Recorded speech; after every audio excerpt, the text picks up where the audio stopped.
Hello! Tá começando mais um episódio do Carteiros do Condado, esse programa que tem o objetivo de, mais do que te entregar as cartas feitas na Faria Lima, no Leblon, ou onde quer que estejam as gestoras deste nosso país, mas desvendar os mistérios das gestoras também, dos grandes investidores e investidoras do nosso país, né? O que eles estão pensando, falando, cochichando. Não é isso, meu querido amigo Davi Fontinelli?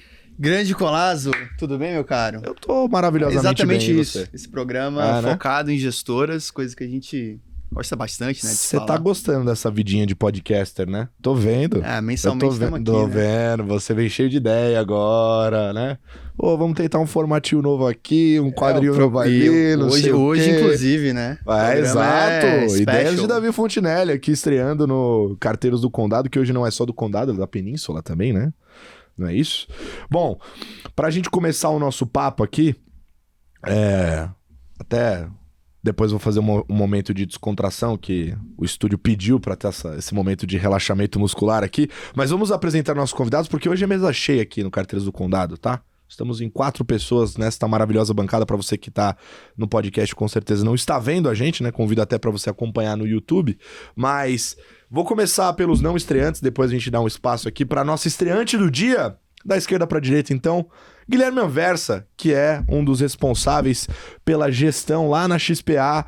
O cara aí tem um bolo razoável de dinheiro sobre gestão lá, e é um dos caras que eu conheço que mais conhece sobre gestoras no nosso país. Também é meu padrinho, um dos meus mentores. Guilherme Anversa, seja muito bem-vindo e dá um oi pra galera, pra turma ouvir tua voz. Grande Golazo, um prazer estar aqui, primeira vez no formato ao vivo, né? Todas as edições que eu participei foram na época de pandemia no vídeo. Então, primeira vez aqui nos estúdios do Carteiro. E no novo, acho que nessa nova ideia aqui, né? De trazer novos convidados. Então, temos uma convidada aqui que tem tudo a ver com esse nosso tema aqui de cartas de gestores. Viu muita coisa acontecer na indústria de asset management aqui no Brasil. Isso que a gente começou a ouvir mais forte agora mais recentemente, de junção de assets, separações, aquisições. A nossa convidada aí sabe tudo e acompanhou bem de perto alguns cases aqui que a gente vai conversar hoje. Muito bem. Agora, só antes de eu jogar a bola pra ela se apresentar, você também é podcaster. Você tá vendo que isso tá virando viral, né? Você virou também, ele virou. Trend, né? Tá, o negócio tá fera, que além do Carteiros que você sempre é convidado aqui, ilustre, você apresenta o Outliers, não é isso? Isso, então já fica o convite pro episódio 100 que a gente fez com o André Jakurski, que já está disponível nas plataformas. Aí está aí. Jakurskão, o Jaca, o monstro. Acompanha lá que ficou show o episódio. Pra quem quer conhecer um pouco mais da história dele, é pra assistir com um caderninho esse aí, hein? E bom, vamos pra estreia do laboratório do Davi Fontinelli aqui no Carteiros, tendo convidados externos pela primeira vez na história deste programa, e nós vamos receber ela, que é essa figura ilustre que sabe tanto, assim, escutei várias histórias, né? O Davi falou, essa daí sabe tudo, ela viu todas as assets nascer, ela cidou as assets, ela deu o nome das assets praticamente, e vai compartilhar um pouco do conhecimento dela com a gente, que é a Ana Paula, mas eu vou deixar ela se apresentar, falar quem ela é. Então, Ana, seja muito bem-vinda ao Carteiros do Condado e, bom, se apresenta aí pra galera. Lucas, Davi, boa tarde, obrigada pelo convite. É um prazer enorme estar aqui com vocês, representando a Gelt Investimentos. Sou muito fã do programa. Guilherme, prazer enorme também estar com você, especialista em fundos, só tem feras aqui. Eu sou Ana Paula Milanês, mãe da Martina, sócia da Gelt Investimentos, sou formada em fonoaudiologia, administração de empresas, fiz metade do curso de psicologia, tenho MBA em finanças e sou CFP desde 2013. Tenho 35 anos de mercado financeiro, passei por bancos de investimentos internacionais, gestoras de recursos. E em 2003, eu me juntei a Ana Paula Guettar, a Patrícia Bittencourt, sócias fundadoras da Gelt Investimentos, e a Carolina Nunes, nossa sócia também hoje na Gelt, para tocar a Wealth do BNY Mellon no Brasil. Desde então, são 20 anos de parceria aí, né, desde o início. Hoje eu sou assessora de investimentos na Gelt, estou no top 100 e sou head de produtos também da Gelt, que é um escritório da XP que está no grupo do G20 e do P15. Um pouquinho da nossa história. Tem elementos que eu acho que vale explorar aqui, né, a respeito da história de vocês, das sócias da Gelt, né, que é o fato de estarem nesse mundo de gestoras, interagindo com gestores desde, década de 90, né, nesse mundo de private banking, wealth management, né.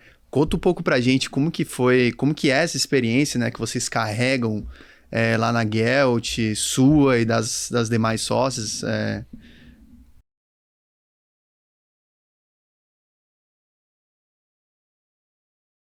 E da Patrícia, Ana Paula Guetta e da Patrícia, elas eram do Banco Icatu, junto com a Carolina Nunes. Elas, inclusive, faziam a parte de alocação, já de arquitetura aberta, já tinha essa estrutura lá no Icatu, que era muito raro, né? E elas deram o seed money para o Gap, né? Para começar a Gap, né? Na época o Emanuel... Eu falei brincando que eles se davam, mas... Deu o seed money para... Quer dizer, foi a origem mesmo. E até destacando um pouco a Gap, que foi uma das cartas aqui que eu escolhi para conversar. Estive até conversando com o Renato Junqueira. Lá é um dos fundos hoje, o Gap absoluto mais longevos no mercado, né? Ele vai de 2005, né? A Citi passou por algumas transformações, mas é pioneira, né? A Gap é pioneira no mercado, no mercado. É uma das primeiras independentes. É a primeira. Década de 90. Ela é de 1996. Né? Depois veio Verde, acho que Verde de 97. Aí tem a Arx, que é outra, Arx, né? que também é 2001. Então, assim, eu tive a oportunidade também de entrar nesse mercado e vi algumas vi algumas desaparecerem também, tive essa oportunidade.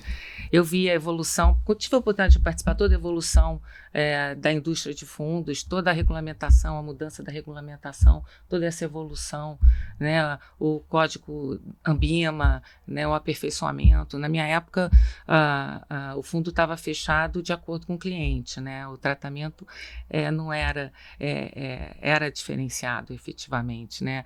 Eu acho que a indústria evoluiu bastante, né, e eu acho que o nível de segurança, acho que hoje é um dos investimentos mais seguros e mais confiáveis que tem, né, e transparentes, né. Então, fico muito feliz de ter tido essa oportunidade de acompanhar. Em 2003, quando a gente montou essa área de alocação de patrimônio na Mellon, estavam começando, né, ali as gestoras independentes. E a Mellon foi berço, né, de várias delas, né, como administrador, né. Então, ali, a gente teve muito contato desde o início com todas, de aplicar nelas, todos os fundos nossos exclusivos aplicavam nela, vimos várias nascerem, né? Então, nosso relacionamento vem muito antes disso, né? Muito antes lá de trás, foi bem no início. Vários foram colegas, vou falar aqui do pessoal da Trust, que é outra casa que eu vou falar aqui também, o Trust Long Bias, que teve um destaque positivo também no mês passado. O Tovário, o Bruno, o Marcel trabalharam com a gente lá na Mellon, né? Na época, eles venderam a Arx para Mellon, né? Em 2008, se eu não me engano. E trabalhamos juntos até 2017, quando eles montaram a Trust, saíram para montar a Trust.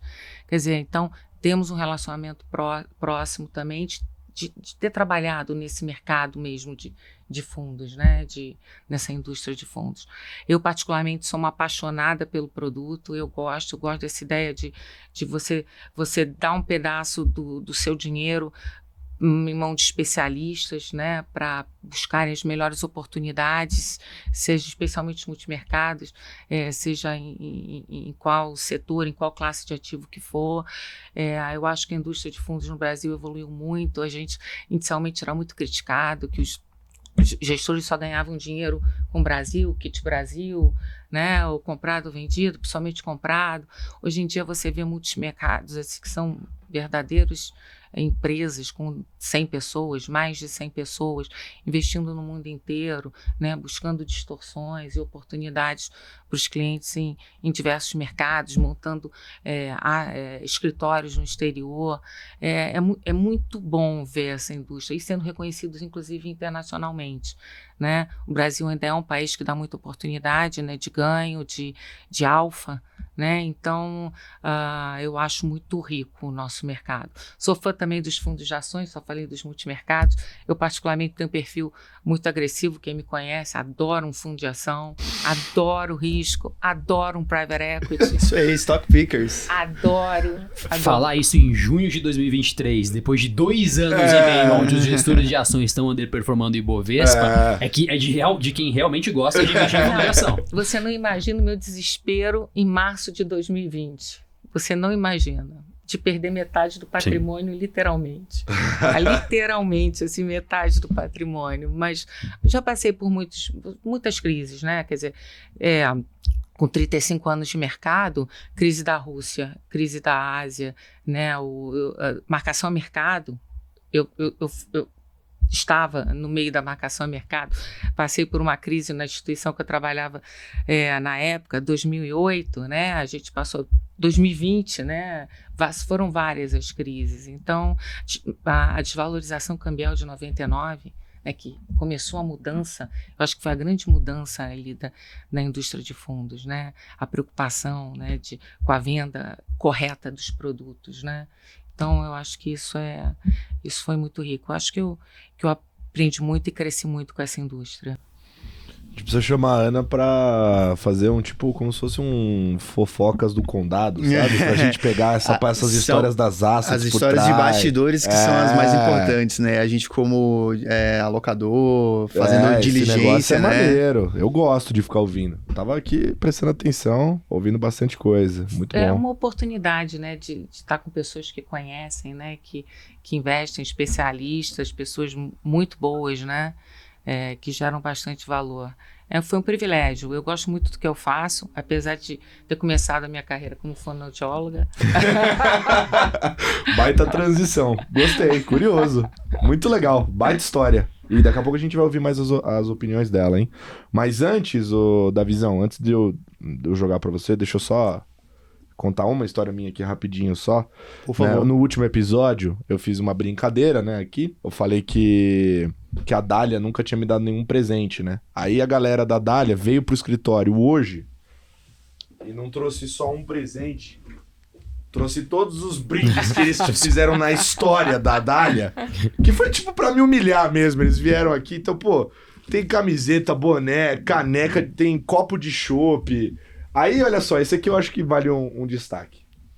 São bolachas pra colocar o copo de cerveja. Todas as pessoas da Dália fizeram uma bolacha pra mim com uma mensagem escrita e falando que é pra eu nunca mais esquecer que eles me deram presentes. Então, muito obrigado aí, Andressa, que arquitetou esse plano do mal lá. A galera lembrou com carinho aqui de mim. Muito obrigado. Família Dália, que inclusive tá completando 5 anos. É a minha carta fixa no Carteiros. Eu gosto sempre de falar deles. Gosto muito da casa. Foi a primeira gestora que eu cobri na vida quando eu virei analista de fundos lá atrás. Foi a primeira cobertura que eu fiz quando a gestora estava nascendo. E foi o meu primeiro call de compra também. E eu acertei, diga-se de passagem. Porque se você foi cota 1 naquela época, você está muito feliz, assim como o Ricardo Colasso, que é meu pai. Hoje eu tenho via o FOF do Stock Pickers, que é a posição da nossa carteira ali na parte long bias. Dito isso, Neymar, você não dormiu ainda não, né? Então roda a vinheta aí do Radar de Fundos. Seu Davi Fontinelli, tô curioso pra ouvir você falar, como é que foi o último mês? Radar de fundos, então, vamos falar de mercado. Mês de maio foi um mês, eu diria que misto, tá? Um mês misto, acho que lá fora também sinais mistos, e aqui no Brasil foi positivo, então teve um pouco dessa dispersão de opiniões no cenário macro. Falando primeiro do global, que acaba sendo sempre o mais importante, né? Nos Estados Unidos estava rolando uma discussão, um certo receio da dívida pública americana, que era um receio de governo dar calote na dívida pública. Coisa meio até surreal de se pensar, mas por restrições de como a emissão de dívida funciona lá, durante algumas semanas, até mais de mês, estava rolando essa discussão. Mas no mês de maio, enfim, chegaram a um acordo. Então, isso tirou uma certa tensão que estava presente nas discussões, né? Trouxe um alívio. E em conjunto com isso, também um certo arrefecimento do estresse no setor bancário. O setor bancário que, desde o evento do Silicon Valley Bank, a quebra do banco, criou-se uma grande preocupação com o que ia acontecer com o setor bancário e a potencial corrida bancária e quebradeira generalizada nos bancos lá dos Estados Unidos. Isso seria um fator relevante para desacelerar a economia e potencialmente o Fed ajudar a vida do Fed. Só que o fato é que não aconteceu isso, né? Então, o cenário no setor bancário continuou, né, num ritmo mais ameno, né? Teve um arrefecimento desse estresse e isso deu espaço para que voltasse a discussão de alta de juros nos Estados Unidos. Você vê como é tão volátil, né? Porque em fevereiro a gente estava... Como é que foi a cronologia aqui, né? Começou o ano um pouco mais no alívio, abundância de liquidez, bolsas em alta, até o momento em que divulgaram um dado no mercado de trabalho, acho que foi início de fevereiro, se não me engano, que reverteu completamente, as expectativas mudaram para a direção do aperto monetário, e aí as curvas de juros, os juros subiram nos Estados Unidos, e o que foi sucedido pelo evento do Silicon Valley Bank. E trouxe uma reversão assim brusca na curva de juros americana, os juros caíram de maneira muito forte, já prevendo esse risco do estresse no setor bancário, o aperto de crédito, como que isso iria desacelerar a economia, quebradeira generalizada, ajudando a vida do Banco Central americano. Então, isso perdurou durante um tempo, até perceberem que esse cenário que estava sendo precificado não se materializou. Então, agora está voltando a discussão de aperto nos Estados Unidos, que o Fed volta a ter que potencialmente subir os juros lá. Então, tudo isso para exemplificar que não é fácil, não está fácil prever o cenário macroeconômico, né? Então, para complementar o cenário global, né? Então, essa perspectiva de volta do aperto, para as bolsas, teve um comportamento misto também, né? Porque, por um lado, você tem uma queda em função de aumento de juros, mas algumas empresas específicas, e principalmente as maiores do índice, as chamadas Big Techs, tiveram valorização muito forte, né? Destaque para a NVIDIA com a divulgação do resultado. Então, isso puxa o índice, então o índice acabou fechando o campo positivo. Mas tem uma certa dispersão de resultados dentro do próprio índice e que caracterizou os Estados Unidos, mas no resto do mundo as bolsas caíram no mês. China também se recuperando bem lentamente, o que contribui para uma perspectiva de desaceleração global e queda nas commodities. E o dólar nesse mês, com essa perspectiva de alta de juros nos Estados Unidos, foi um dólar forte, então se valorizou contra as principais moedas. Então esse foi o panorama lá fora. No Brasil, como eu comentei, foi mais positivo.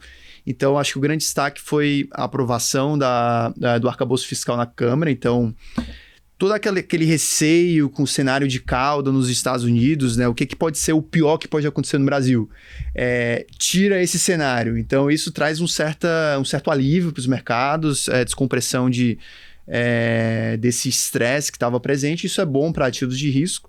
Então, isso combinado com divulgação de atividade muito forte, então surpreendendo positivamente. No Brasil, muito impulsionado pelo setor agro, né? O resultado do primeiro TRI, ele surpreendeu boa parte dos economistas que têm revisado para cima a atividade, e a inflação, por sua vez, sendo revisada para baixo. Então, que também são fatores positivos, as perspectivas de inflação ao longo de toda a curva de inflação caindo. Então, para a dinâmica de juros, isso é positivo. A curva refletiu isso, então, em termos de preço, de ativos, a precificação, quando você olha os movimentos da curva de juros, caíram, né, os juros futuros. Então, tudo isso foi positivo para ativos de risco junto com a Bolsa. Então,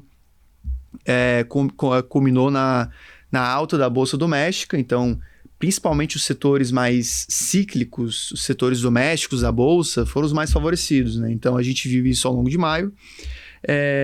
E para fechar aqui o radar de fundos, os fundos de crédito, que até seguem uma dinâmica um pouco mais específica, né, não correlacionada exatamente com o cenário que eu descrevi, eles também seguiram uma toada positiva, um mês de recuperação em que a maioria dos fundos fechou acima do CDI. Então, vejam bem, né, depois de todo o estresse do início do ano, os fundos voltam a fechar o mês de maio acima do CDI, a maioria dos fundos, e isso é uma tendência positiva, né? A gente está vendo essa continuidade em junho, e os fundos de ações também, né, se destacaram com retornos acima do índice no mês de maio, um alfa para a maioria dos fundos. E para a parte dos multimercados, aqui eu diria que é mais misto, tá? Mais disperso entre os diferentes fundos, é difícil de você generalizar, até porque em termos de posicionamento, né, a gente ainda vê alguma dispersão entre os gestores, às vezes até de geografia, né? Hoje os gestores operam o mundo inteiro, então tem alguma diferença de retornos entre os fundos, então foi um mês misto, né? Então os gestores na ponta positiva, também gestores na ponta negativa. Esse foi o radar de fundos do mês de maio. Então, o resumo aqui do mês, e eu acho que a hora de falar das cartas, né? Eu puxo daqui, deixa comigo. Mas interessante aí. Aliás, esse negócio dos multimercados aí tá uma draga, né? Tá um negócio... Nossa, tá chato, tá ruim. Mas avisando pra você aí que comprou porque viu a cota do ano passado, pelo amor de Deus, não aperta o botão de resgate, que esse negócio não é pra 6 meses, pelo amor de Deus. Mas essa descrição do David, que realmente nesse semestre a gente teve quebradeira de banco nos Estados Unidos, o juro fechou nos Estados Unidos bastante porque medo de recessão, depois voltou tudo a abrir, a gente tá numa fase que alguns bancos centrais estão mudando a comunicação e voltando a subir juros, mostram que o cenário global tá super complexo de operar. Então uma boa parte desses gestores aí que estão dando um pouquinho de dor de cabeça esse ano, uma boa parte da explicação vem disso. E o Brasil, que até o mês de maio, para ativo de risco estava sendo muito difícil, teve um mês muito forte de recuperação. Então a Ana Paula, que eu sei que é mais risk taker, e eu também gosto de ter bastante ação no portfólio, tô mais feliz no mês de maio, mas é um longo período aqui que a gente vem passando de um período onde os fundos de ações não estavam outperformando o índice e estavam indo bem mal, né, há bastante tempo. E na verdade é justamente o que deu resultado para os multimercados ano passado, né, que está começando a ficar difícil esse ano, né? Acho que talvez um finalzinho do ciclo, né? Esse final de ciclo é sempre complicado, né? Quando você até onde vai, né? Quando que vai retomar a outra ponta, é sempre mais difícil. Todo mundo fica testando quando que vai começar, os juros vão começar a cair. Tá difícil acertar esse ponto da curva. É igual agora o Brasil, né? O Brasil agora, de repente, quem sabe, né? Tomara, que eu não aguento mais tomar ferro. Ainda não acabou o ano. Mal ou bem, os multimercados foram bem ano passado. Os dá uma ajuda. Os últimos meses foram ruins, mas foram bem. Mas é que eu sou que nem você. Eu tenho um monte de bolsa lá pra caramba, pra todo lado, e é difícil. Pra mim é sofrido. Mas vamos puxar aqui, fazer rapidamente aqui um wrap-up das cartas para dar tempo de entregar o episódio. Eu começo com a carta da Dália. Já falei deles, então já vou emendar aqui. E eles dedicaram a carta para falar sobre como que as ações vão refletir a queda de juros no Brasil, né? Se você olhar para a curva de juros nesse momento, já é precificado um corte a partir de 2 de agosto, né? E aí, bom, tem gente que discorda, concorda, mas o fato é que cada dia que passa é um dia a menos para cortar os juros aqui no país, e tem vários reflexos disso, né? Primeiro, por que os juros devem ser cortados? Porque as expectativas de inflação, eles mostram isso na carta num gráfico, né? Tanto do IGPM quanto do IPCA caíram bastante, né? Dando bastante espaço aí para o Banco Central passar a agir. Quando você olha para a curva de juros também, precifica já uns juros mais para frente ali em final de 2024, abaixo de 10%, também é um fator que divide bastante a opinião do mercado. Muita gente fala que a própria taxa de juros nos Estados Unidos pode delimitar até onde o Banco Central brasileiro pode cortar, mas isso é discussão para outra carta, porque nessa aqui a mensagem é clara de um otimismo em relação ao corte de juros, né? E tem impactos diretos e indiretos no mundo acionário, né? Vou citar aqui o que eles colocam, que são alguns mais óbvios, outros menos óbvios. O primeiro mais óbvio é a taxa de desconto, né, que é utilizada nos modelos para fazer o cálculo de múltiplos das ações, né? Se o custo do dinheiro cai, quer dizer, se o custo do dinheiro aumenta, sobe, né, fica mais caro, né, esse ativo deveria valer menos no presente. O oposto também é verdade, né? Então, se começa a cortar os juros, o custo do dinheiro vai cair e aí os ativos deveriam valer mais no presente, né?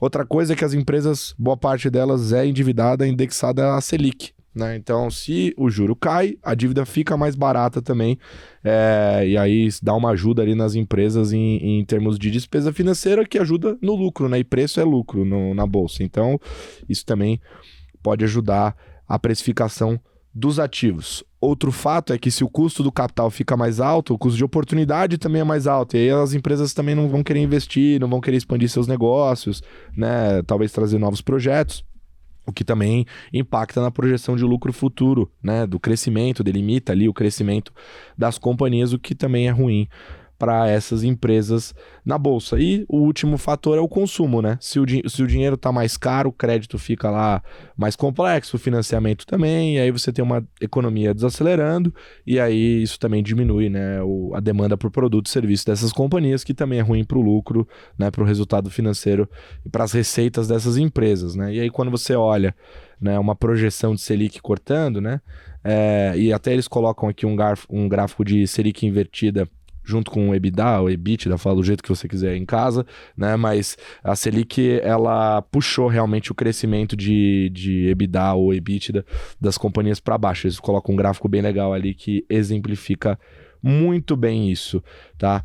Aí eles fazem uma reflexão final ali que eu achei ótima, que é a discussão atual do mercado. Será que está precificada essa jossa já? Porque é isso que importa, né? Se o mercado já precificou, meu amigo, já foi. E aqui eles mostram que não, né? Que na verdade o mercado tem implícito no valuation das empresas, né? Uma taxa de juros mais próxima de 12%, ou seja, 200 basis points acima ali dos 10%, e na verdade a curva precifica algo abaixo disso, né? Então teria até mais uma gordurinha ali. Então não foi precificado, tem espaço ainda para essas empresas andarem e terem expansão desses múltiplos, né? Essas companhias valerem mais do que valem hoje, especialmente, né, aqui eles dão um destaque legal para falar sobre as small caps, né, que essas sim estão realmente largadas às traças e tem bastante espaço por ali, mas algumas oportunidades específicas dentro da bolsa também apresentam essa leitura aí positiva para a expansão de múltiplos, né? Depois eles fazem uma passagem pelo passado, que é para dar um chupinhado de cenário, mas como a gente vai ter cartas aqui multimercado e tal, não vamos falar sobre isso, vamos falar sobre o futuro, que eu acho que é essa mensagem que vale da Dália.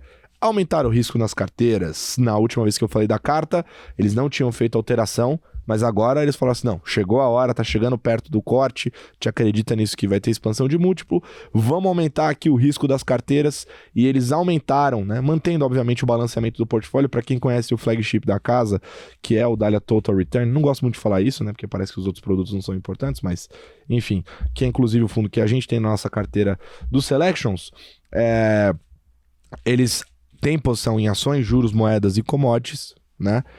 Também algumas proteções, principalmente contra uma deceleração mais acentuada da economia americana, que no português do Lucas Colasso, para traduzir para vocês, deve ser alguma coisa vendida em bolsa americana por ali, né? Que a galera não quer mais falar porque tomou ferro nessa posição pra caramba, mas estão com o portfólio equilibrado, mas aumentaram o nível de risco, né? Ou seja, estão crentes aí que vão ganhar din-din com a bolsa andando. Guilherme Anversa, o que você trouxe de bom pra gente aí? Me parece que esse termo, né, aumento de risco, vai ser algo que vai aparecer muito bastante, na carta, né, dos gestores que a gente vai conversar aqui, né? Acho que isso até tem ajudado um pouco a mover o mercado, né? O investidor institucional, o alocador, começando voltando, né, depois de um longo período, a incrementar risco no portfólio. Uhum. A carta só um comentário nesse sentido. Acho que o primeiro passo é você... Não é exatamente aumentar a posição, mas é você reduzir o seu short. Exato. O que na prática é um aumento, né? Perfeito. Porque é isso que a gente está vendo em algumas casas. O simples fato de você zerar a sua posição short já traz um fluxo, né, positivo para a bolsa, e isso tem uma reprecificação de mercado. A SPX é uma delas, vamos falar hoje. Exatamente, e o short especial, o S&P, né, que foi um short que foi carregado aí ao longo do ano e até agora não se provou uma boa decisão de investimentos. Trouxe a carta da Vista aqui para falar um pouquinho para vocês. A Vista, se a gente for olhar o produto deles mais volátil, que é o Vista Multiestratégia, nos últimos anos é um dos que tem o retorno acumulado mais expressivo na nossa indústria. É um fundo que sobe mais de 450% do CDI desde o início. Mas para você conseguir ter bons retornos e retornos bem expressivos, você precisa tomar risco. Então, ao longo da história de um fundo que é bastante performático, existem momentos de quedas bem expressivas e é um desses momentos que nós estamos agora no fundo, né? Então, se a gente pegar os veículos multimercados à vista, né, tanto o hedge quanto o multiestratégia, passam por uma janela de drawdown de 12 meses bem expressiva. Então, o fundo multiestratégia cai mais ou menos 27% nos últimos 12 meses, haja coração. Eu tenho. Esse é o custo para realmente você conseguir ter retornos mais espetaculares à frente. Então, para quem investe nesse tipo de estratégia, tem que ter um pouco mais de estômago, né? Acho que estômago é fundamental para quem compra esse tipo de estratégia. E à vista, depois de um período de drawdown mais longo, um período onde eles se desfizeram da posição de petróleo, né? Mais ou menos 2 meses. Que era famosa. É uma posição bem emblemática no fundo, comprada em petróleo, se desfizeram dessa posição e aos poucos tem voltado a adicionar risco bem devagar, ainda sem nenhuma tese central que está orientando o fundo, um pouquinho de Brasil, um pouquinho de petróleo, mas a carta deles, eles trazem um tema macro, né? Agora entrando um pouco no macro, bem interessante, né? Eles falam sobre 3 grandes temas. Um é geopolítica, então vamos falar um pouquinho de guerra. Outro é desaceleração econômica na zona do euro, especificamente na Alemanha. E o terceiro é Brasil. O Brasil que tem agora formado uma geração de mais otimistas. Questão geopolítica. Às vezes a gente esquece que tem uma guerra super séria acontecendo no mundo, né? E a tensão, né, quando a gente olha a tensão nesse conflito Rússia e Ucrânia, ela tem infelizmente aumentado. Teve um ataque agora na região de Kherson da Ucrânia, numa barragem, alagou a cidade.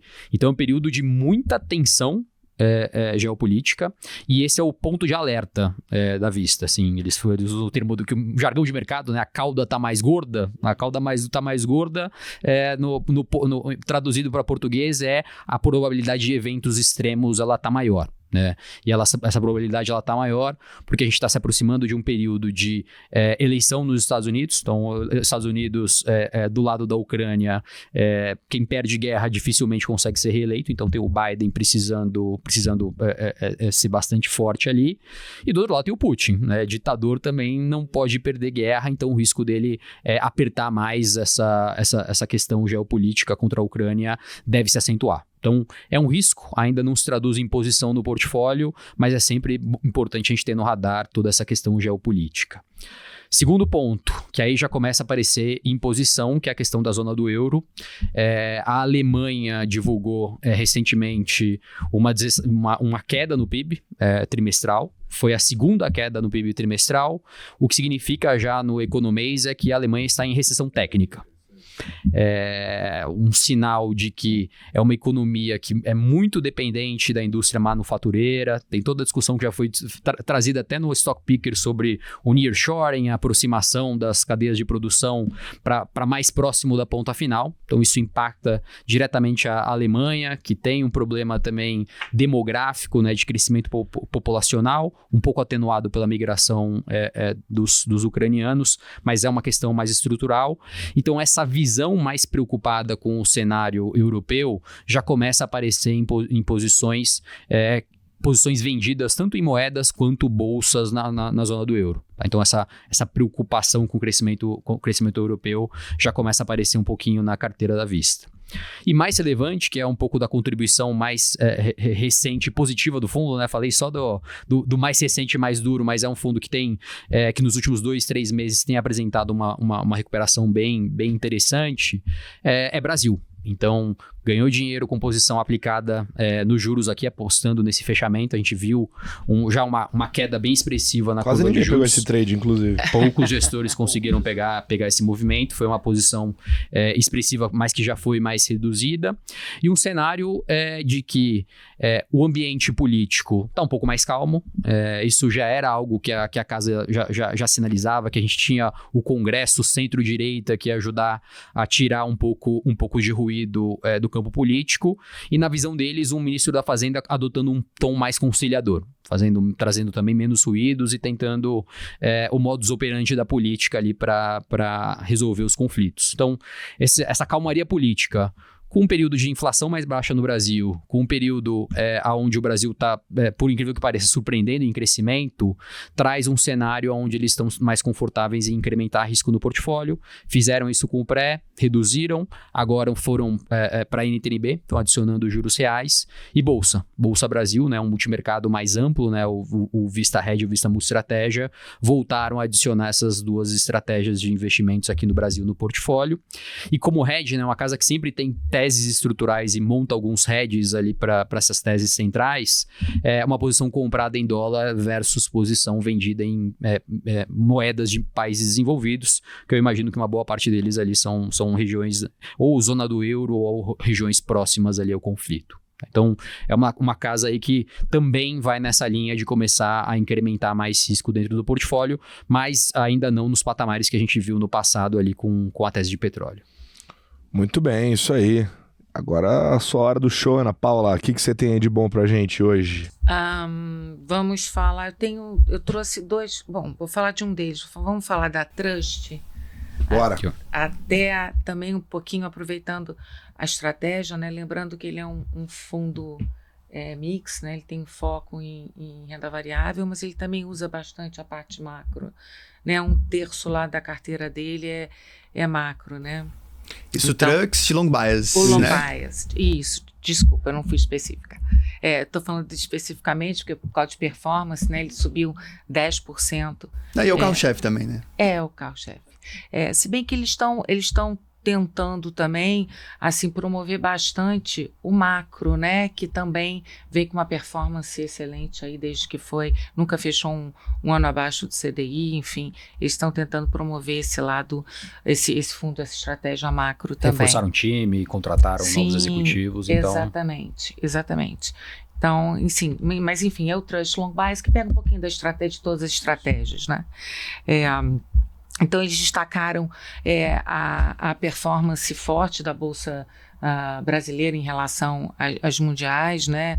O S&P subiu 0,2, o Ibovespa 3,74, a WZ1 e Ibovespa em dólar 1,9, o MSCI de emergentes caiu 2,4, né? Então, eles destacaram isso. Destacaram também o forte fechamento nos vértices de juros das curvas longas, que foi uma participação muito importante também no resultado do fundo no mês, né? E a depreciação do real com relação ao dólar, né? Nesse mês foi o que vocês falaram aí sobre o dólar crescer.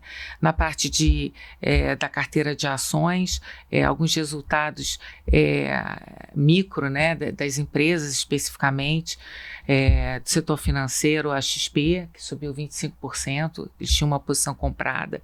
Smart Fit também, também contribuiu 25%, né? Então, por causa de a Smart Fit, por causa do resultado forte que veio mesmo, e a XP porque o resultado apresentado superou as expectativas do mercado, né? Eles falaram também que eles têm uma posição uma convicção muito grande numa posição de em Prio, né? Que tem sofrido bastante, eles estão tomando, é uma posição com contribuição negativa, mas eles acreditam muito na qualidade da empresa, né? A empresa em si, e que nesse momento de queda de taxa de juros, que favorece mais empresas mais cíclicas, né? Então a empresa está sofrendo um pouquinho mais e ajudou a deteriorar aí a posição.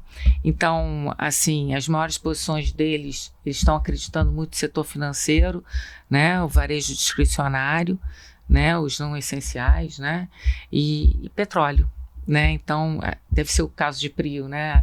Essa aposta que é uma das maiores posições deles, né? Dados nos juros também, a posição deles, né? Intermediário 26, 27, né? Acreditam muito na melhora da inflação, eles realmente acham que a taxa de juros pode vir abaixo de 12 aí no final do do ano. Acho que muita coisa não foi repassada ainda, né? Então, assim, que acreditam bastante. Então, net longa em Bolsa Brasil, né? De uma certa forma, posição comprada, vendido na Bolsa em Europa, né? Também tem esse call de venda de Europa. E tem um tradezinho de commodities, petróleo contra minério, né? Ali para commodities pequeno, mas tem. Então, na parte macro, vocês já falaram aí, né? Eles estão com essa premissa de desaceleração de atividade global, política monetária apertada, né? Dos efeitos, essa política monetária apertada, os efeitos ainda não foram passados, não foram sentidos no mundo, eles ainda acham que ainda tem muito que refletir, né? Tem uma preocupação com a restrição de crédito, né? E forte evidência também de queda nas empresas de commodities. Aumentaram a posição aplicada em juros americanos, juros mundo, né? Aí a tese, né? E tem uma posição, acham que o dólar ainda não se desvalorizou bastante frente a outras moedas, então eles têm posição vendida também em dólar. Estou falando especificamente, mas num call macro, né? Estratégia internacional no mês passado de moedas e juros foi a detratora de performance, que também tinha várias carteiras aí. Brasil é aquilo, queda da taxa de juros mesmo, tem um espaço para uma queda mais acelerada e mais acentuada nos juros, na opinião deles, tá? Então, essa é mais ou menos a cabeça da equipe lá com relação a todas as estratégias. Muito bem. Tá bem parecido com quando a gente entrevistou o Bruno Garcia no começo do ano. A tese de petróleo era a principal, essa parte aí de financials também, né? Os financeiros tá bem em linha ainda. Mas deixa eu tirar uma curiosidade aqui, até ajuda a relembrar como que era lá em 2003, 2004, na verdade 2008, né? Vocês trabalhavam na Mellon, Isso. Mellon comprou a Arx. E aí vocês ficavam juntos no mesmo escritório? Não. Você viu o Brunão assim, tradando? Não. Eu fiquei curioso agora, né, nesses bastidores. Não, na verdade, a gente era a equipe comercial da Arx para pessoa física, né? Então, a gente era do time Quando a Mellon comprou a Arx, né, a gente já passou a atender diretamente os clientes que aplicavam na Arx. Então, a gente tinha esse relacionamento, a gente era a parte comercial de pessoa física. Então, tinha uma interação bem próxima, a gente via eles trabalharem, uma equipe muito enxuta, muito eficiente. Foi um tempo bastante bom, mas a gente tinha uma sala separada. A gente também veio para o Leblon. Sim. A gente teve o privilégio, quando a gente era Mellon, a gente era da Mellon, né? Então, quando a Mellon comprou a Arx ficava no Leblon. Então, eles inauguraram o escritório no Shopping Leblon, né, no Rio de Janeiro. A gente trabalhava no centro, no Almirante Barroso, no centro do Rio. Foi uma oportunidade que a gente viu de sair aí, migrar para a Península. Mas eram para a Península. Mas é uma sala separada, a equipe de alocação separada de recursos, não tinha nenhum compromisso de investir em fundos da Arx, a gente nunca deixou isso, né? Nunca foi feito isso. A gente investia porque eram bons. O Arx Long and Short foi durante muitos anos um dos melhores fundos Long and Short do mercado. Então, assim, não tinha por que não estar na Arx, né? Então, assim, foi muito bom. A gente teve oportunidade de ter uma gestora forte.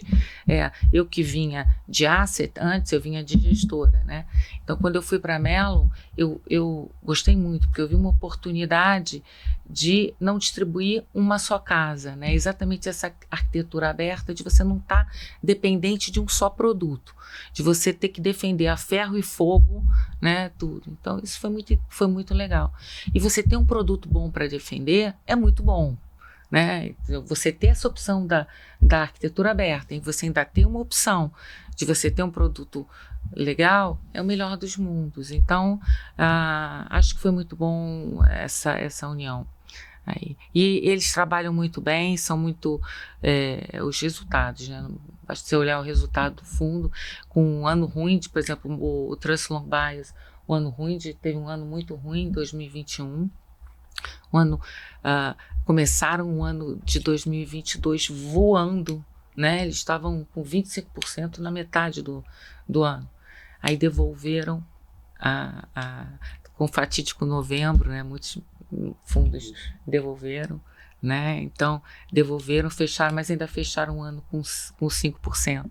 E eu estava olhando, por exemplo, mesmo assim, mesmo com resultados ruins, 2021, queda próxima de 21%, mas mesmo assim eles têm uma alta bastante expressiva em relação desde o início, né? Em relação ao benchmark, né? Então, assim, a casa é excelente. Eu acho que foi uma experiência muito boa. Trabalhar com a equipe, né? E eu acho que na Trust eles têm muito sucesso também, né? Eles estão indo num caminho muito bom. Não foi favorável os últimos anos aí para fundos de renda variável, né? Eles fizeram 2017, 2018, 2019, foram muito bons, 2020, 20 também, né? Durante a pandemia, defenderam bem. Foi muito bom, agora 21, 22... foi razoável, mas e aí, quem sabe agora, né? Fecham esse ano. Eu tô esperançosa com esse. Acho que os multimercados e esses fundos, eles tendem a ganhar dinheiro nesses movimentos direcionais fortes, né? Eu acho que pode ter uma oportunidade aí em Brasil de queda, como a gente vem falando aí, né? De queda de taxa de juros, que pode trazer muitas alegrias, tanto para a Bolsa quanto para os multimercados. Como diz o Pablo Spyer, né? Quando os juros caem, a Bolsa sobe, né? Pra gente, né, Lucas? Vai, Torinho. Vai, Torinho. Ele fala, né? Quando os juros caem, a Bolsa sobe. E grita aqui 7 da manhã. Um beijo pro Pablito que acorda o escritório 7 da manhã todo dia. É o despertador do brabo. Prédio. Os caras, passo lá, o cara 7 da manhã tá gritando no escritório. Acho que é fácil, velho. Mas tem um ponto legal aí da Trust que acho que vale citar. Quando a gente foi gravar no começo do ano com eles, né? O Brunão me puxou de canto, ficou mostrando lá a contribuição dos fundos nesse passado recente. Ele falou, cara, olha só que curioso. A carteira de ações só detraiu o valor, mas isso aí não é uma jabuticaba deles, né? Todas as gestoras, se pegar só quem é long only ali, né? Pegar ali as gestoras, os grandes nomes mesmo, Dynamo, Atmos, tal, performance recente tá bem ruim, né? O Conversa passou o pincel ali no começo falando, né, que eles estão bem para trás do Ibovespa aí. Tá um negócio meio complicado esses últimos anos e a carteira de ações da Trust não foi diferente, né? Também detraiu. Mas essa parte multimercado que eles fazem dentro do fundo, né? Que eu brinco que esse estilo de gestão aí, sei lá, eu não conheço muitas gestoras que fazem esse tipo de produto. Eu conheço acho que só a Trust e a Dália que faz essa brincadeira assim. Eu brinco que é tipo o combo do McDonald's, né? Tem o lanche que é a parte de bolsa, que é o central, mas sempre tem que ter a batata e a coca junto, né? Então que é essa parte aí de juros, moedas, tal. Até rola dívida, às vezes. O Brunão tinha comprado dívida da Ucrânia na época, umas coisas bem curiosas ali na carteira, que salvaram a performance aí recente. Exatamente, que dá uma oportunidade de dá defender, esse oxigênio aí, né? Mas boa. E você, Davi? Vamos lá, então. Trouxe Legacy aqui, que para quem não conhece, é uma das gigantes dos multimercados. Inclusive está completando 5 anos. Esse mês, o fundo deles, o flagship, carro-chefe, né? O Legacy Multimercado. E esse mês foi o mês em que tiveram uma alta de 2,09 nesse multimercado. Então, só para exemplificar que existe uma dispersão, né? Poxa, foi um mês que alguns gestores foram mal, né? No campo negativo, mas Legacy não, tá lá no topo, inclusive. Foi um dos players, dos poucos, eu diria, que capturaram esse fechamento de juros aqui no Brasil, principalmente, e em algumas regiões no mundo, né? E, por outro lado, eles estavam vendidos na Bolsa Brasileira, tiveram alguma perda nisso. Posição bem calibrada, até que não comprometeu o alfa que eles tiveram, mas eles acabaram zerando também em função de uma perspectiva mais favorável para a Bolsa, mas e não são os únicos que estavam vendidos, tá? Acho que era um receio de alguns gestores, né, que a gente acompanhava, então a gente está passando a ver esse otimismo, seja nos multimercados. Acho que os fundos de ações é mais natural, né, ter essa convicção e esse aumento das posições, mas no multimercado é mais um exemplo aqui de quem estava vendido, mas acabaram zerando a posição. E eles descrevem na carta um pouco de um cenário global. Eu acho bem interessante isso, né? Porque a gente descreve o cenário global de uma maneira generalizada, mas na prática é tudo... Existem as idiosincrasias, as especificidades que cada economia tem, e é preciso analisar isso, né? Então, poxa, eu tô falando de juros dos Estados Unidos, a curva de juros tem um certo formato, a situação da economia tem suas características próprias. A Europa já é outra curva de juros, já é outro momento de ciclo. Reino Unido também tem a sua curva própria e por aí vai, né? Cada país tem um momento, né, específico do ciclo, em que estágio do ciclo de aperto monetário essa economia se encontra, e é preciso, enquanto gestor profissional, fazer análise disso, né? Então, eles descrevem que, na maioria dessas economias, existe uma situação, um quadro, que é um quadro de aperto monetário do canal do crédito, porque uma vez que você começa o aumento das taxas de juros, você encarece o custo do crédito, você corta esse canal e você estimula menos a economia, né? Então, isso é um quadro meio generalizado, mas, por outro lado, existem efeitos remanescentes dos estímulos à renda que foram dados pelos governos, desde a época da pandemia, né? Programas de incentivo à renda e auxílios, né? A renda, de modo que o mercado de trabalho ainda mostra sinais fortes, né? Ainda em diversas economias. Então, são vetores opostos, né? Esse do aperto do crédito e o dos estímulos à renda e do mercado de trabalho mais forte, mas que, por outro lado, quando a gente olha as curvas de juros, tem diferentes situações, né? Então, por exemplo, existem países que estão mais avançados, caso dos Estados Unidos, Canadá, Nova Zelândia, México, e até países que estão ainda mais avançados e até próximos do corte, né? Então, o caso do próprio Brasil, que já parou de subir juros há bastante tempo, né? Há alguns meses até, e a gente está prevendo já o próximo quanto que vai cortar. E eles citam também o caso do Chile, que também é outro que já parou de subir há bastante tempo e já está próximo do momento do corte. Mas, por outro lado, tem economias que, na visão deles, estão mais atrasadas. Então, o caso do Reino Unido, da Europa, né, eles citam, e no mundo de emergentes África do Sul. Então, tudo isso para exemplificar que quando o gestor multimercado ele vai montar uma posição, existe esse trabalho bem específico de você analisar individualmente cada país, a economia, preço dos ativos, né? Quanto que a curva de juros do Reino Unido está precificando queda nesse ano. Então, é por isso que muitos deles, é o caso da Legacy, que tem equipes de economistas bem amplas, pessoas bem qualificadas, sêniores, né? E diversos gestores para capturar essas assimetrias e oportunidades, né? Enfim. E aí, por fim, eles comentam aqui da dinâmica da atividade brasileira, dinâmica mais positiva. Acredito que esse quadro favorável deve persistir no segundo semestre. Então, que a gente viu a surpresa positiva no primeiro TRI, eles acreditam que no segundo TRI também deve continuar favorável. E também estão no time, assim como a Dália, que acredita que em agosto o Banco Central começa a cortar. Inclusive, parece que vai ser na reunião da Expert. Durante a Expert vai ser a reunião do Copom. Então, vai ser um mix ali de vários sinais positivos, né? Vamos acompanhar cenas dos próximos capítulos. E aí, por fim, eles têm esse trade aplicado em juros, não só no Brasil, mas no mundo todo. Então, dado essa análise específica dos diferentes países, eles identificam onde que tem assimetria, né, o trabalho deles, e montam essas posições na ponta aplicada, ou seja, a favor da queda dos juros, e também posições de valor relativo nas bolsas, né? Então, é algo que talvez a gente não viu uma queda mais acentuada, seja nos Estados Unidos e economias desenvolvidas. Então, eles têm posições, na verdade, de valor relativo, né? Tentando, às vezes, montar posição vendida, mas contrabalanceando com a compra de um dado setor específico, um dado índice específico, enfim. Então, essa é a cara do portfólio da Legacy, e foi um mês, como eu comentei, positivo aqui para o multimercado deles.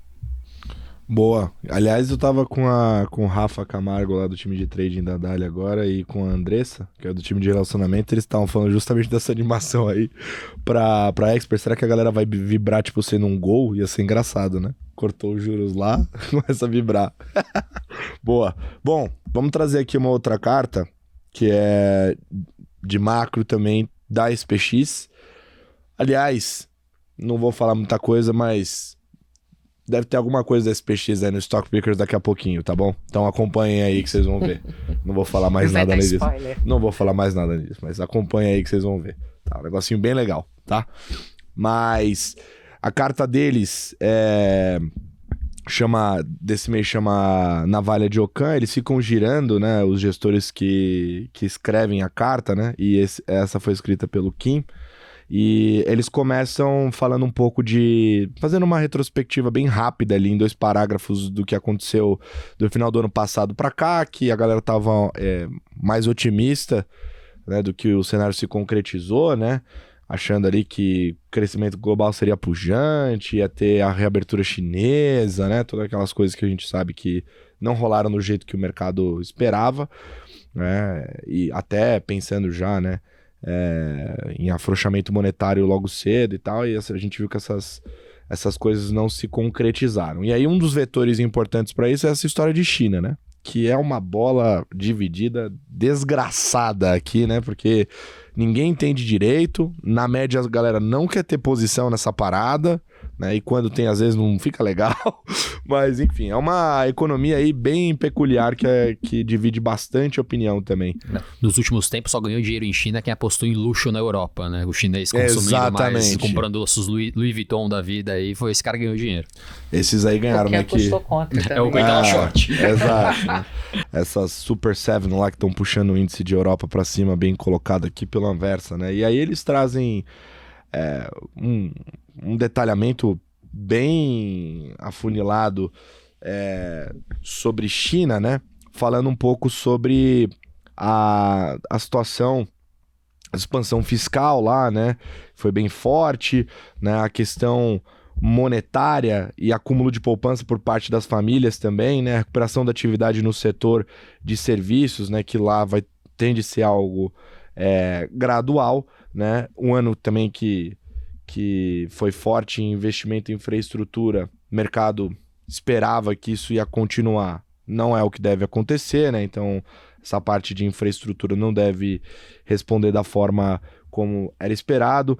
Eles falam também aqui sobre o setor imobiliário residencial lá na China também, que quem lembra, toda hora fica escutando lá o termo, uma galera falando housing. Então, housing é esse bendito segmento que foi pepino nos Estados Unidos, mas também deu o que falar lá na China, né? E os dados mostram ali um volume de vendas de imóveis ainda substancialmente inferior ao observado no período pré-pandemia. Isso é importante porque, para quem gosta de Vale aí, sabe que esse trade aí pega. Toda vez que fala em reabertura da China, todo mundo fala, vai ter, minério pra todo lado e tal. Não é bem isso aí que tá rolando, né? Às vezes esse trade é errado, e é exatamente isso que eles estão esboçando aqui, dando esse pincel de cenário. E aí eles falam do médio prazo sobre a liderança chinesa, né? Que continua com essa agenda de redução de dependência da tecnologia estrangeira. Outra discussão ali que esbarra até em geopolítica com questão de Taiwan. Credo, que bagunça. Mas enfim, fala dessa redução, né? O foco na segurança nacional, né? E canalizando investimento estrutural para esse setor lá dentro, né? Então eles estão olhando muito para esse ambiente, né? E até para dar ênfase nos estímulos. Todo mundo sabe que a China, sendo uma autocracia, consegue ter essa intervenção bem forte, bem focal naquilo que é de prioridade para as lideranças por lá, né? Eles observaram também, né, uma redução da ênfase nos estímulos sequenciais ao crédito, setor de habitação, como motores de crescimento de médio prazo, que amarra com o que eu falei antes lá sobre Vale e tal. Então, assim, esse não deve ser mais o motor de crescimento chinês daqui para frente. Então, pelo amor de Deus, pare de comprar Vale por conta de China. E a China parece ter compreendido, né, que diante do inevitável declínio da sua população, que também já foi tema aqui no Stock Pickers, né, e do aumento da alavancagem da economia, o crescimento econômico precisa se basear no aumento de produtividade. Aí aquela toda parada de AI lá que a gente fala, os robôs lá do Eu Robô andando pela rua, aquela coisa maravilhosa que todo mundo tá esperando que vai acontecer no mundo e às vezes não chega, né? Bom, dito isso, que aí acho que é um negócio legal, né? E eles abrem para discussão do ponto de vista inflacionário, que aí essa dica que eu dei para vocês aí já foi um dos assuntos que foi debatido nessa próxima oportunidade aí que vocês vão conferir aqui, né? Mas as economias desenvolvidas estão se deparando com um fenômeno que é bem conhecido por nós, né? O Davizão estava falando sobre a idiosincrasia das regiões, né? A gente sabe da persistência inflacionária. O gringão lá não sabe muito bem sobre isso e é o que a gente deve encontrar, né? Eles fizeram aqui vários pontos, mas eu vou tentar sintetizar. Vai esbarrar bastante em questões de serviço, né? Isso daí estruturalmente deve ficar maior. E vai demorar mais para arrefecer. O mundo deve encarar uma inflação mais elevada, né? Não só China, mas eles estão falando de mundo, tá? Inclusive para a Fed, tá? Então trouxeram argumentos, né? Mostrando aqui que não devemos assistir com uma deflação, na verdade deflação não, uma desinflação, né, como muitos acham que deve acontecer, de ser mais rápida, né, e ser mais fácil. Deve ser algo realmente mais equilibrado e demorado. E aí, para puxar a discussão para o Brasil, né, eles falam obviamente do avanço, né, da questão do arcabouço fiscal em relação às contas públicas, né, que todo mundo diz lá que deu uma ancorada, mas eles fizeram uma avaliação, né, para poder entender um pouco melhor, fazer a digestão dessa proposta fiscal, né, e eles fizeram uma reflexão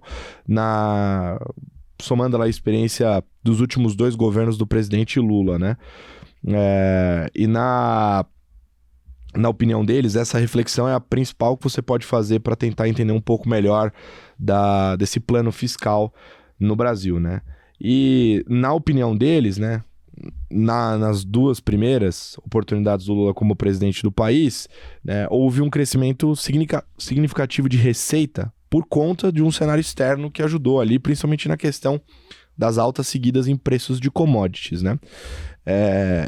E esse crescimento de receita na época, né, ele superou o crescimento real das despesas. Então foi por conta disso que acabou que as coisas acabaram, né, conseguindo se equalizar por ali. Não é o que eles acham que vai acontecer agora, né? Então, eles acham que para equalizar essa história toda, teria que ter um aumento de carga tributária no Brasil, né? Até eles amarram essa questão justamente com os pontos que eles levantaram de China, né? Então, China, que é esse aspirador de commodities, né? Esse aspirador está dormindo, então provavelmente não vai rolar da mesma forma que aconteceu no passado, né? E aí o governo aumentando carga tributária, menos dinheiro, né? Uma quantidade menor de dinheiro na mão da iniciativa privada e maior na iniciativa pública, e acreditar que a iniciativa pública vai fazer uma boa alocação de capital no relativo melhor do que a iniciativa privada, que na opinião deles não é o que a história mostra, né? Que raramente isso trouxe boas consequências a médio prazo para o país, né? Então, para quem achar que eles estão mais otimistas só porque eles zeraram o short, tá? Que é o que eu vou falar, não é um otimismo, tá? Talvez seja um pouco melhor o cenário, do que eles estavam com a cabeça. E para quem conhece o Xavier sabe muito bem que a visão dele, desde que ele é operador de mesa ali, né? Tava conversando com o Berenguer ontem, ele me falou que desde que ele era operador de mesa, ele já tinha essa visão um pouco mais negativa para o Brasil. Ela permanece, tá? Mas um pouco melhor no relativo, né? E aí, para as posições, né, as alocações, trazer aqui as principais, né? Eles usam um termo técnico pra caramba nessa carta, porque ela claramente não é escrita para o varejo, né? Mas, bom, no mercado de juros, eles falam que estão com posições relativas, né? O famoso long e short, o toma lá o Dakar, né? Aquela coisa linda, né? Explorando justamente as questões idiosincráticas de cada região, que o Davi, parece que é operador também aqui, dando a bola aqui pra gente. O bem da SPX. Tá ficando. Cuidado, tá, hein? Olha lá, Rogério, o Sharp dele pode ser melhor. Mas os mercados de moedas, eles seguem com posição comprada no dólar americano. Então você vê aqui que realmente tem visões diferentes nessa mesa aqui, né? No book de ações internacionais, estão com alocações também relativas lá nos Estados Unidos, sem nada muito direcional, né? Refletindo, né, obviamente, essa visão de cenário macro um pouco mais negativa. Aí para o book de Brasil, estão sem direcional relevante, apenas com posições relativas. Ou seja, antes estavam vendidos em Brasil, né, estavam com uma posição mais negativa, zeraram essa visão mais negativa Tão neutros. E agora estão neutros com bolsa brasileira. Então, nas commodities, eles possuem, né, posições vendidas e de valor relativo também, né, nos metais industriais, e eles iniciaram uma posição pessimista para grãos, tá?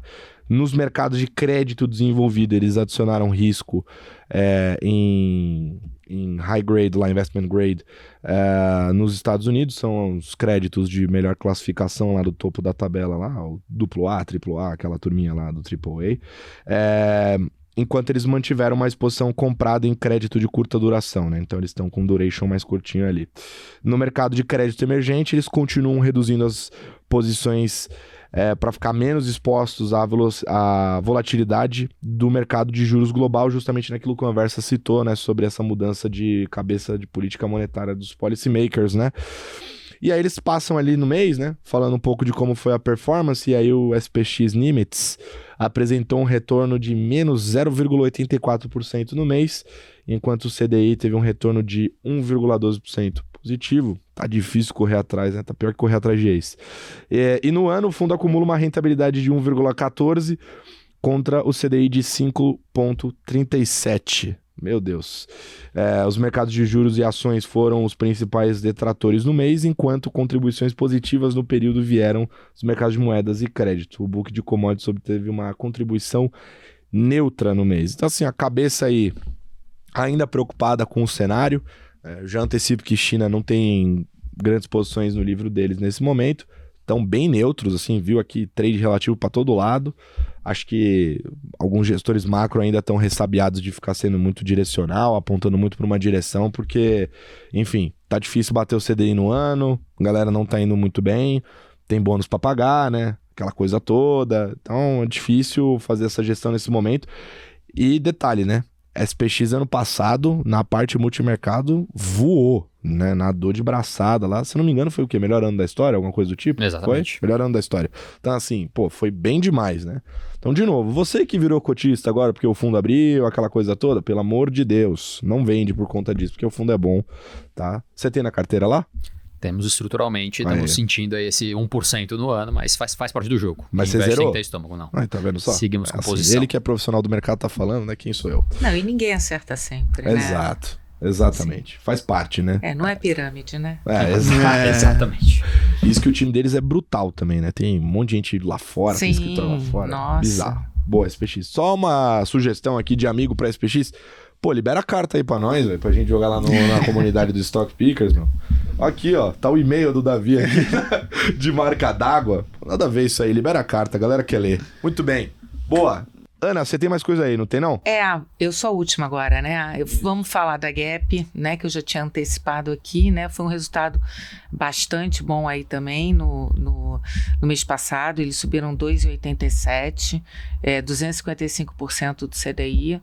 No ano acumulam 87, deram uma recuperada, né? Acho que para multimercado tá até bom, né? Porque realmente poucos estão próximos do CDI. Os detratores do mês, o resultado positivo, os detratores do mês foram juros desenvolvidos e bolsa internacional, né? E os resultados positivos foram em juros no Brasil, commodities, real e bolsa brasileira, né? Um pouco parecido com parte macro da Trust, eu achei uma similaridade bastante grande, aplicados em juros nominais e reais no Brasil, né? Se beneficiaram do fechamento da curva de juros, estão projetando inflação de 5%, agora reviram, né, a projeção deles para 5% no final do ano. Por causa da queda do preço de commodities e dados de atividades mais fracos. Falaram de arcabouço fiscal, eu não vou repetir porque já falamos aqui, o PIB mais forte do que esperado, né? O choque positivo de oferta de agro, né? Da parte agrícola, né? Com mais crescimento e menos inflação. Eles começaram a encurtar, né? Por conta da Selic terminal que saiu agora, né, no Focus, 10% em 2024, começaram a encurtar os vértices, a posição aplicada em juros nominais.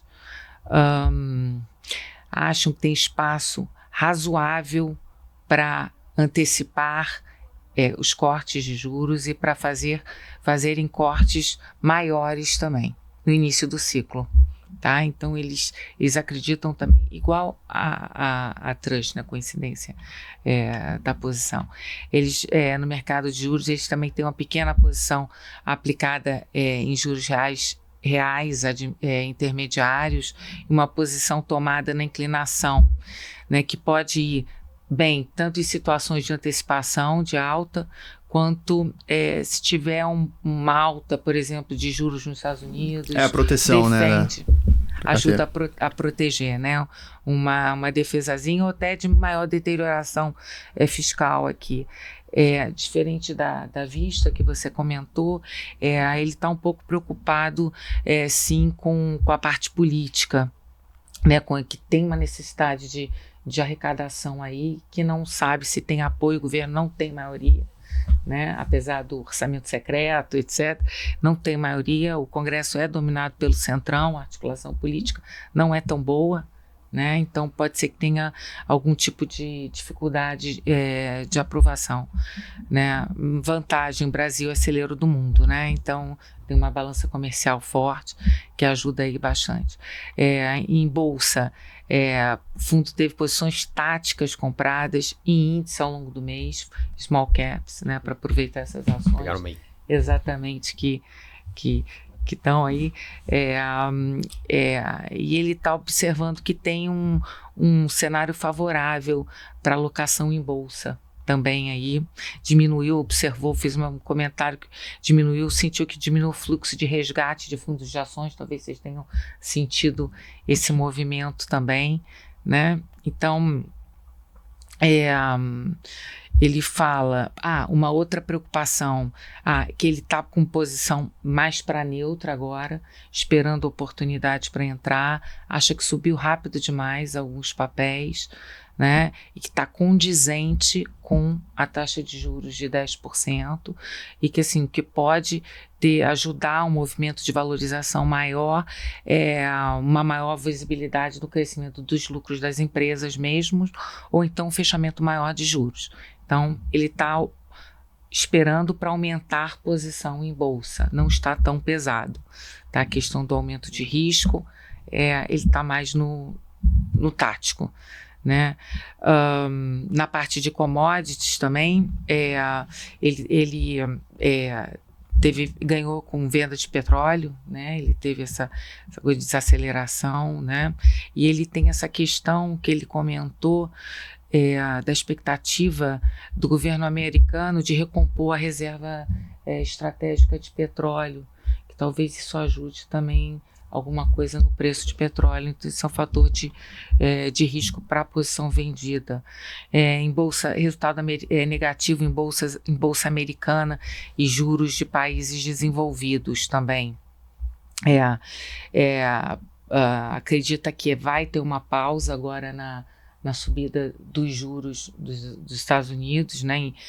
A próximo vai ter agora uma pausa, mas ele pode voltar a subir na próxima reunião, se saírem dados ruins, etc. Na verdade, o motivo da pausa é exatamente para ver o efeito desse aperto, né, analisar, causado pelos bancos regionais, a crise dos bancos regionais, e também a defasagem, né, dos efeitos, né, do aperto monetário, que ainda tem muita coisa para aparecer, né? Então,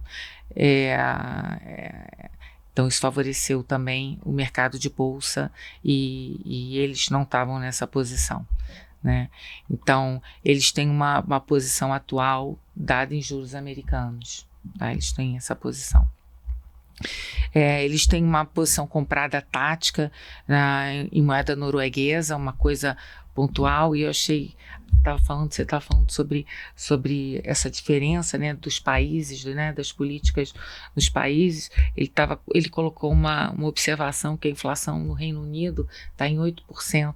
O mercado está precificando uma alta de 100 bips na próxima reunião. Quer dizer, ele não só tá parando, mas ele está subindo ainda, né? Quer dizer, ainda está nessa trajetória, exatamente, mais atrasado ainda.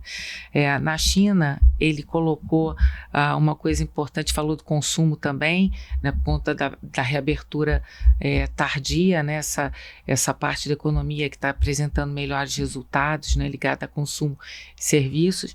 Ele falou que tem um outro setor que está bastante resiliente também, que é o de carros elétricos, que está recebendo bastante incentivo do governo, né? Então, hoje o país está se tornando líder no mercado de carros elétricos, né? Enquanto que os setores mais tradicionais, que você falou até da imobiliária, do aço, que tem um peso mais forte no PIB, eles estão bem mais frágeis, né?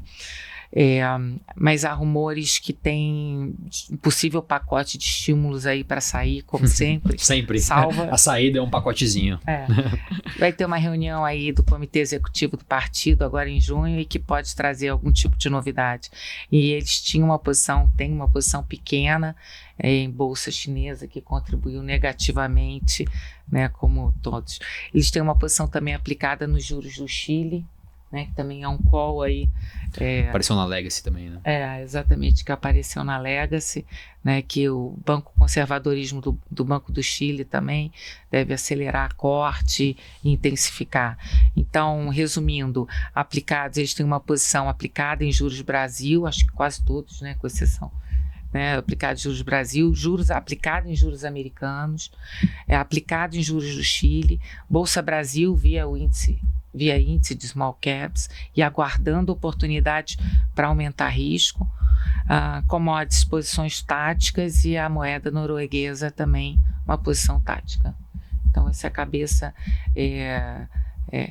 da Gap, mas um resultado bastante bom também e um resultado aí de quase 20 anos de histórico, né, que eles também têm bastante consistente, né, o fundo vem vindo muito bem também.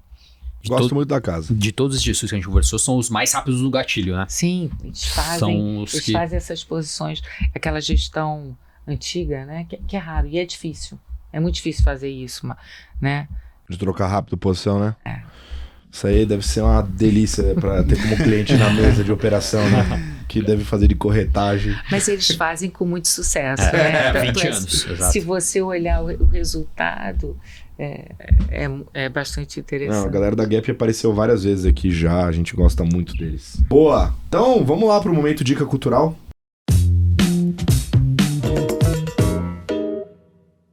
Boa! Momento Dica Cultural, aquele momento que a gente traz aquela diquinha descontraída. Hoje eu vou ser clubista caseiro, porque tá me dando um trabalho, nossa, fazer esse negócio, então eu preciso recomendar pra vocês. Por favor, que inclusive eu recebi mensagens sobre isso hoje, da galera ali do comercial, falando muito bem, que é o trabalho que a gente tá fazendo na comunidade Stock Pickers. Então ali no Telegram, a gente tem uma comunidade hoje que já tá quase atingindo 26 mil inscritos. O que vocês vão encontrar por lá? Tem um Morning Call do Stock Pickers todo dia que o Stetter faz.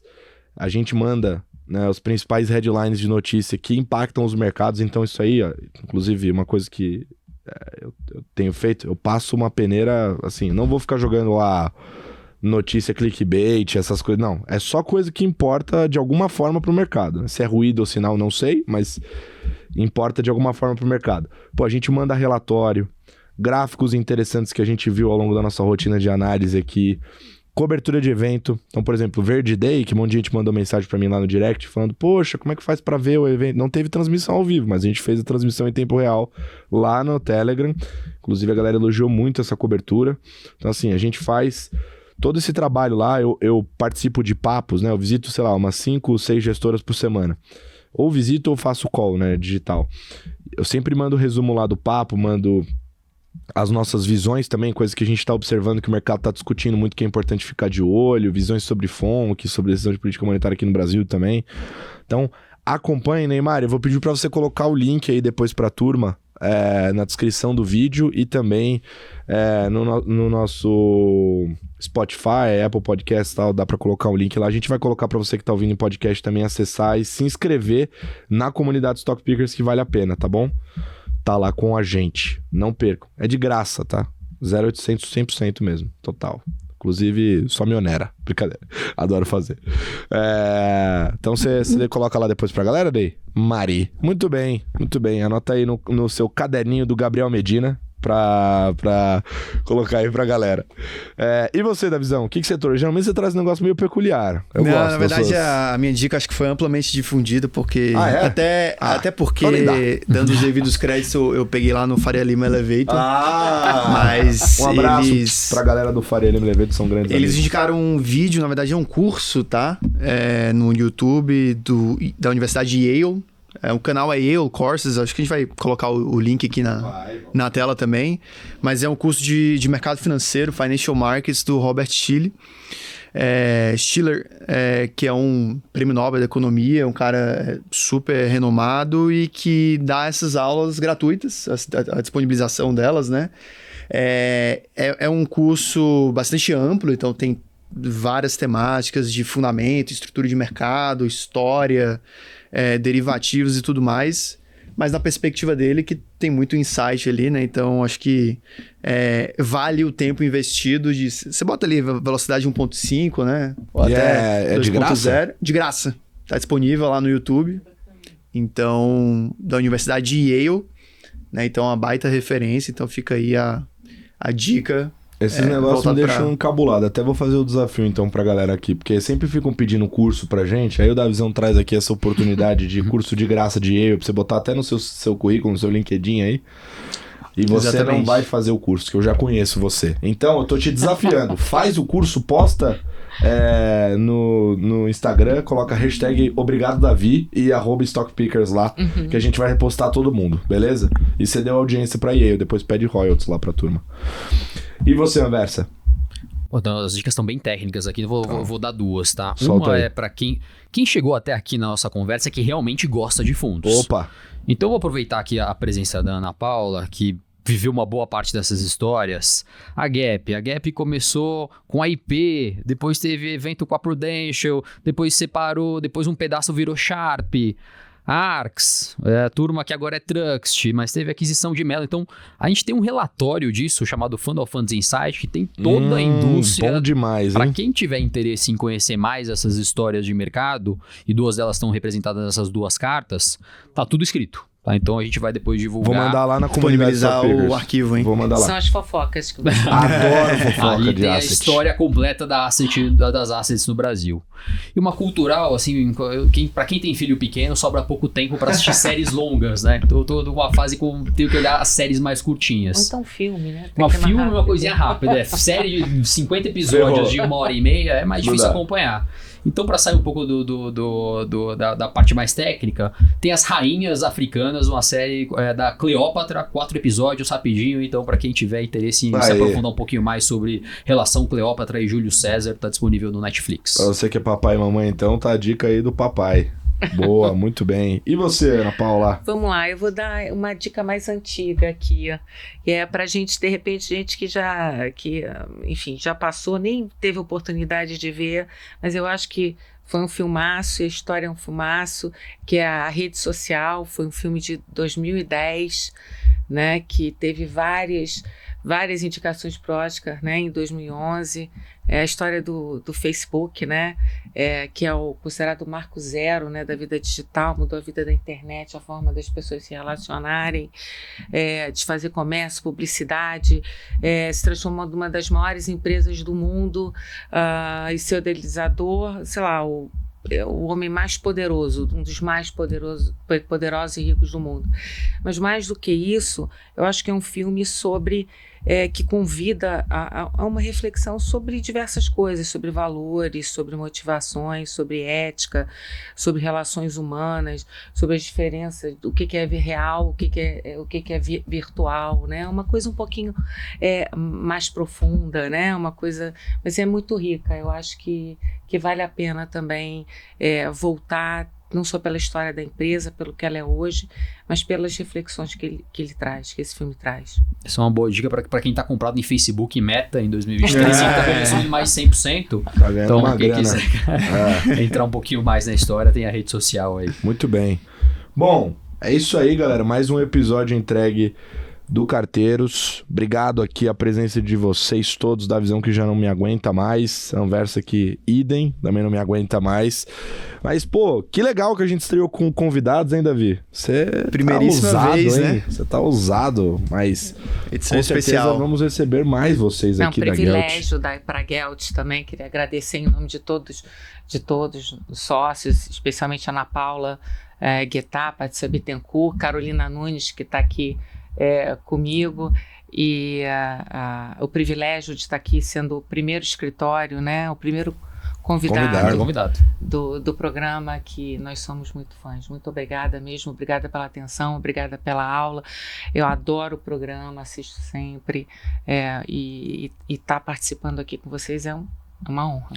Próxima oportunidade, sabe o que a gente vai fazer? A gente vai pro Rio de Janeiro, aí a gente vai chamar os clientes da Gelt. Pra Península.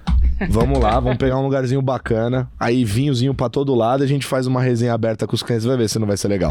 Não, e eu quero convidar também vocês para irem conhecer os nossos escritórios. Nós temos aqui em São Paulo. Opa, só chamar. Aqui na frente. Adoro. Aqui na frente, e lá no Rio vão visitar os gestores. Adoro fazer isso, inclusive. No Shopping Leblon. Aí vocês tá no caminho. É só mudar de andar no elevador.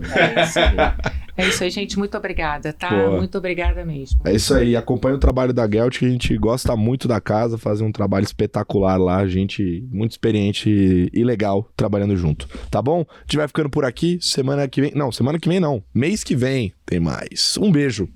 Tchau.